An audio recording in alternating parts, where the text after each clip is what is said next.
कि आज पूरा विश्व ग्लोबल वार्मिंग के कारण, एनवायरनमेंट के कारण बहुत परेशान है। और उसका मूल कारण है कि हमने अपने संसाधनों का मिसयूज किया है। हमारे पास परमात्मा ने जो व्यवस्थाएं दी हैं उसको हमने बर्बाद कर दिया है। अब हमारा दायित्व है, अगर आज मैं पानी पी रहा हूं या मेरा भाग्य में पानी है, आज अगर मैं कहीं नदी देख पा रहा हूं, आज अगर मैं किसी पेड़ की छाया में खड़ा हूं,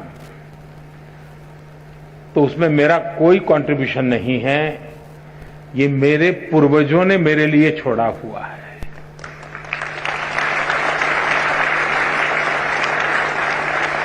जिस चीज को आज मैं उपभोग कर रहा हूं, वो मेरे पूर्वजों ने मेरे लिए दिया है। क्या मेरे बाद की पीढ़ी को मुझे भी कुछ देना चाहिए कि नहीं देना चाहिए? देना चाहिए कि नहीं देना चाहिए? अगर मैं बचाऊंगा नहीं तो दूंगा क्या? और इसलिए जैसे हमारे पूर्वजों ने हमें दिया, उनका ऋण स्वीकार करने के लिए और हमारी आगे की पीढ़ी को देने के लिए जिम्मेवारी स्वीकार करते हुए हमने अपना दायित्व निभाना चाहिए। ये हमारा कर्तव्य है। अब ये कोई सरकारी कार्यक्रम से सफल नहीं होता है। जैसे मान लीजिए मैं कहता हूं कि भाई सिंगल यूज प्लास्टिक, इससे बचना चाहिए, लेकिन हमारे ही परिवार में भाषण भी हम करते हो सिंगल यूज प्लास्टिक से बचना चाहिए, लेकिन शादी का कार्ड अगर हम किसी का आता है, घर में देखते हैं तो उस पर एक प्लास्टिक का बहुत सुंदर रैपर करके आता है, हम निकाल करके फेंक देते हैं। अब ये हम जो सोचते हैं उसके विपरीत है। तो सहज स्वभाव कैसे बने? कम से कम मेरे परिवार में मैं सिंगल यूज प्लास्टिक बिल्कुल हमारे घर में उपयोग नहीं करने दूंगा। तो हम एनवायरनमेंट के लिए कुछ कुछ मदद कर रहे हैं। और अगर देश के सभी बच्चे इस काम को करने लग जाएं, तो फिर आज जो हमारे, आपने देखा होगा, मैं गुजरात में पशु आरोग्य मेले लगा रहा था जब मैं मुख्यमंत्री था, और पशु आरोग्य मेले लगाता तो आपको हैरानी होगी, मैं गुजरात के अंदर पशुओं की दांत की ट्रीटमेंट, डेंचर ट्रीटमेंट करवाता था। पशुओं को मोतीबिंदु होता है, मोतीबिंदु का काम करता था, और कुछ पशुओं के ऑपरेशन करने पड़ते थे। तो मैं एक बार एक गाय देखा, उसके पेट में से कम 40 केजी प्लास्टिक निकला था। अब ये मानवता के विरुद्ध का काम है। अगर ये हमारे अंदर संवेदना पैदा होती है कि मुझे तो अच्छा लगता है, चलो भाई हल्की फुल्की थैली है लेकर के जाना अच्छा लगता है, और फिर फेंक देता हूं, हमें अब यूज एंड थ्रो उस कल्चर से बचना पड़ेगा, और हमें रीयूज, रिसाइकल, और ये भारत में कोई नयापन नहीं है, ये हमारे यहां तो सालों से परिवार में आदत रही हुई है। हम जितना ज्यादा संसाधनों का उपयोग करेंगे, हम पर्यावरण को बर्बाद करेंगे। हम जितने संसाधनों का ऑप्टिमम यूटिलाइजेशन करेंगे, हम पर्यावरण की रक्षा। अब आज देखिए हमारे इलेक्ट्रॉनिक गैजेट्स, ये भी पर्यावरण के लिए एक संकट बनते जा रहे हैं। आपने देखा होगा भारत सरकार ने अभी स्क्रैप पॉलिसी निकाली हुई, ताकि जो पुरानी गाड़ियां हैं जो प्रदूषण पैदा करती है उनको खत्म करो, उसमें से भी कुछ कमाई करो और नई गाड़ी लाओ।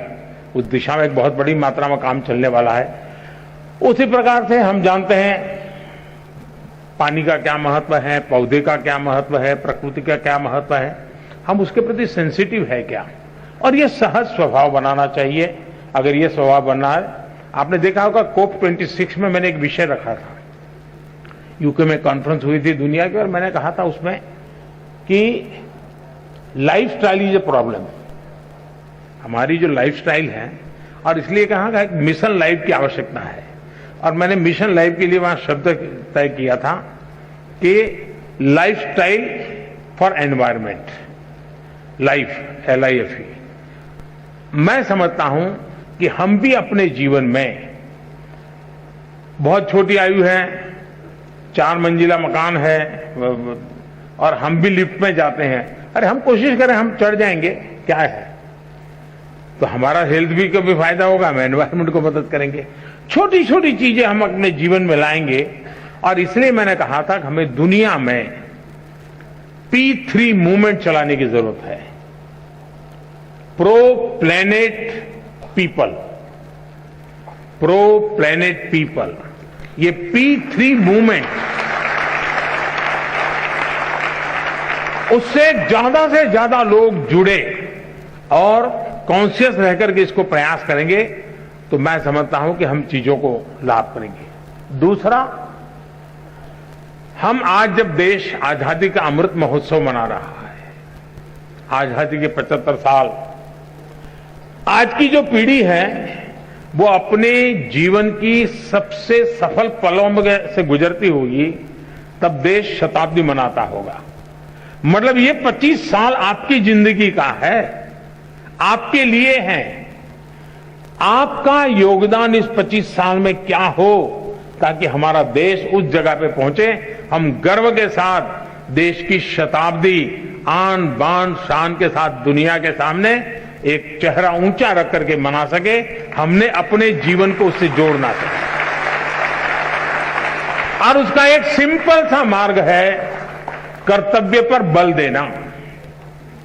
अगर मैं मेरे कर्तव्यों का पालन करता हूं, मतलब कि मैं किसी के अधिकार की रक्षा करता हूं, फिर कभी उसको अधिकार के लिए मांग करने के लिए निकलना ही नहीं पड़ेगा। आज समस्या ये है कि हम कर्तव्यों का पालन नहीं करते हैं, इसलिए अधिकार के लिए उसको लड़ना पड़ता है। हमारे देश में किसी को अपने अधिकारों के लिए लड़ना न पड़े, ये हमारा कर्तव्य है। और उस कर्तव्य का उपाय भी हमारा कर्तव्यों का पालन है। अगर हम कर्तव्यों का पालन करते हैं, हमारे लिए जो जिम्मेवारियां हैं उसको पूरा करते हैं। अब देखिए, हमारे देश ने, पूरे दुनिया के लोग, हमारे यहां तो इन चीजों की चर्चा करते हैं तो लोगों को डर लगता है कहीं मोदी के खाते में हो जाएगा, मोदी का जय जयकार हो जाएगा, इसलिए जरा संकोच करते हैं इसका जय जयकार करने में। लेकिन जो हमारे यहां वैक्सीनेशन हुआ है, उसमें भी जब मैंने स्कूली बच्चों के लिए वैक्सीनेशन शुरू किया और जिस तेजी से हमारे देश में बच्चों ने दौड़ दौड़ करके वैक्सीन ले लिया, ये अपने आप में बहुत बड़ी घटना है। आप सबका वैक्सीनेशन हो गया है? हाथ ऊपर करिए, हाथ ऊपर करिए। सबका वैक्सीनेशन हो गया? अगर दुनिया के किसी देश में ऐसे सवाल को पूछने की हिम्मत नहीं कर सकता है, हिंदुस्तान के बच्चों ने भी ये करके दिखाया है कि मतलब कि हमने अपना कर्तव्य का पालन किया। ये कर्तव्य का पालन भारत की आन बान शान बढ़ाने का कारण बन गया है। उसी प्रकार से हमारे देश को आगे बढ़ाना हो, प्रकृति की रक्षा करनी हो, पर्यावरण की रक्षा करनी हो, तो मुझे पक्का विश्वास है कि हम अपने कर्तव्य को सजगता रूप अगर लगाएंगे, काम करेंगे, तो हम इच्छित परिणाम प्राप्त कर सकते हैं।